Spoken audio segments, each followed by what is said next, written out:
Assalamualaikum warahmatullahi wabarakatuh. Wa bihi nasta'inu ala umur dawaddin. Ashhadu an la ilaha illallah wa ashhadu anna Muhammadan abduhu wa rasuluh.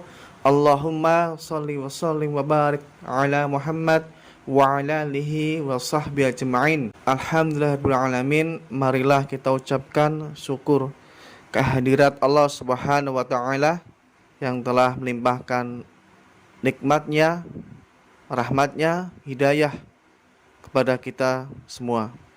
Salat dan salam semoga senantiasa tercurahkan kepada junjungan kita tercinta Nabi Muhammad sallallahu alaihi wasallam, baik keluarganya, para sahabat, para tabi'in, tabi'ut, para ulama salaf dan pengikutnya akhir zaman nanti. Dan mudah-mudahan kita semua mendapatkan syafaat beliau di yaumul qiyamah. Amin ya rabbal alamin. Alhamdulillahirabbil alamin. Dan insyaallah pada kesempatan hari ini Pak Dimas akan menjelaskan atau melanjutkan materi fikih tentang sholat sunnah rawatib, untuk memperhatikan dengan penuh seksama dan mohon kiranya dalam penjelasan Pak Dimas ada sesuatu yang tidak ada di buku, mohon ditulis sehingga nanti dapat dimurojaah lagi, dapat dipahami lagi. A. Pengertian sholat sunnah rawatib. Rawatib berasal dari kata rotaba yartubu, sedangkan rawatib itu jamak dari kata rotib. Artinya sesuatu yang tersusun rapi atau berurutan. Jadi sholat sunnah rawatib sifat waktunya tersusun rapi, berurutan dengan sholat fardu yang terletak sebelumnya atau sesudahnya. Sedangkan yang dimaksud sholat sunnah rawatib adalah sholat sunnah yang dikerjakan beriringan dengan sholat fardu, sebelum atau sesudah sholat fardu.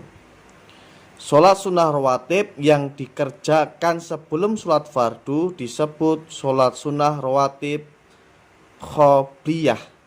Sedangkan sholat sunnah rawatib yang dikerjakan sesudah sholat fardu disebut ba'diyah. Pengerjaan sholat sunnah rawatib sama seperti sholat fardu yang biasa kita kerjakan, hanya niat saja yang membedakan. B. Ketentuan sholat sunnah rawatib. Pelaksanaan sholat sunnah rawatib terbagi menjadi dua, yaitu yang pertama sholat sunnah rawatib muakkad, yaitu sholat sunnah rawatib yang ditekankan atau sangat dianjurkan untuk dilaksanakan. Sering dikerjakan Nabi Muhammad SAW dan tidak ditinggalkan oleh Rasulullah SAW. Jadi diusahakan untuk dikerjakan. Sholat sunnah rawatib muakkad itu apa saja? Contohnya 2 rakaat sholat qobliyah subuh. Ini juga termasuk sholat sunnah rawatib muakkad yang sangat dianjurkan. 2 rakaat atau 4 rakaat qobliyah zuhur. 2 rakaat atau 4 rakaat qobliyah zuhur. Kalau waktunya masih panjang, boleh dikerjakan 4 rakaat qobliyah zuhur. Atau karena waktunya pendek antara adzan dan iqamah, boleh dikerjakan 2 rakaat. Dan semuanya 2 rakaat atau 4 rakaat ini ada dalilnya. Nggih. ya. Lalu kemudian 2 rakaat ba'diyah zuhur, 2 rakaat ba'diyah maghrib, 2 rakaat ba'diyah isya.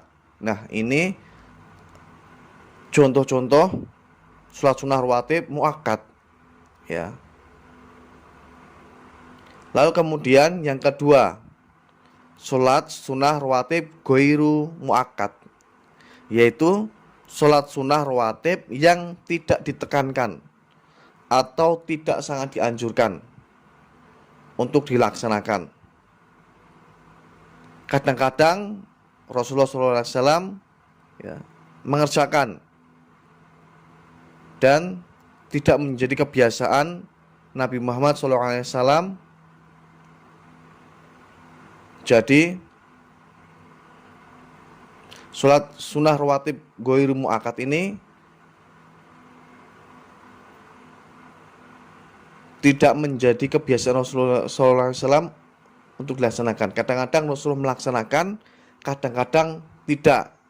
Itu ya, itu yang dimaksud dengan sholat sunnah rawatib ghairu muakkad, ya. Akan tetapi, ya, kalau kita mampu, bisa, ya diusahakan untuk dikerjakan. Ya, apa saja sholat sunnah rawatib ghairu muakkad? 2 rakaat sholat qobliyah maghrib, ya. 2 rakaat qobliyah isya, dan 2 rakaat atau 4 rakaat qobliyah asar, ya. Jika antara adzan dan iqamah waktunya masih panjang, boleh mengerjakan 4 rakaat qobliyah asar. Atau karena waktunya pendek, boleh dikerjakan 2 rakaat. Dan semua ini, bilangan ini ada dalilnya, ya. Ada hadis Nabi Muhammad SAW, ya. Ini catatan ada sebagian pendapat yang lain, ya. Ada sebagian pendapat yang lain. Misalnya sholat 2 rakaat qobliyah maghrib, 2 rakaat qobliyah isya, 2 rakaat qobliyah asar atau 4 rakaat qobliyah asar. Ini ada yang berpendapat ini bukan sholat sunnah rawatib, namun sholat sunnah mutlak, ya. Wallahu a'lam bishawab, gitu, ya. Namun sebagian ada yang mengatakan juga termasuk sholat sunnah rawatib namun ghairu muakkad, ya. Ya, di situ ada perbedaan, ya. Namun kita tidak perlu mempermasalahkan, ya, seperti itu. C. Adab sholat sunnah rawatib. Hal-hal yang perlu diperhatikan. 1. Sholat sunnah rawatib tidak didahului azan dan iqamah. Contoh, ketika kita ingin mengerjakan qobliyah zuhur,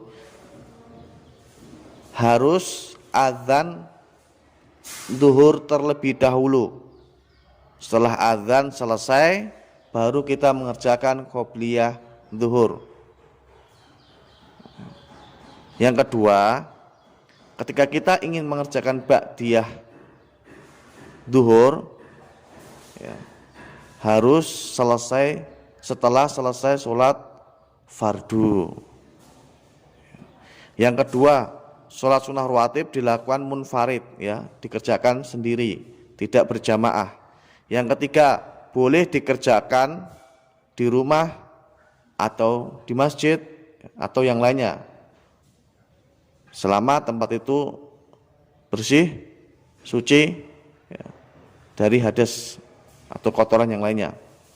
4. Bacaan tidak dinyaringkan, ya. Bacaan ketika kita mengerjakan sholat qobliyah atau ba'diyah zuhur, bacaan yang kita baca ini jangan keras-keras, ya. Minimal kalau mau dikeraskan terdengar 2 telinga kita, jangan sampai dikeras-keraskan, gitu.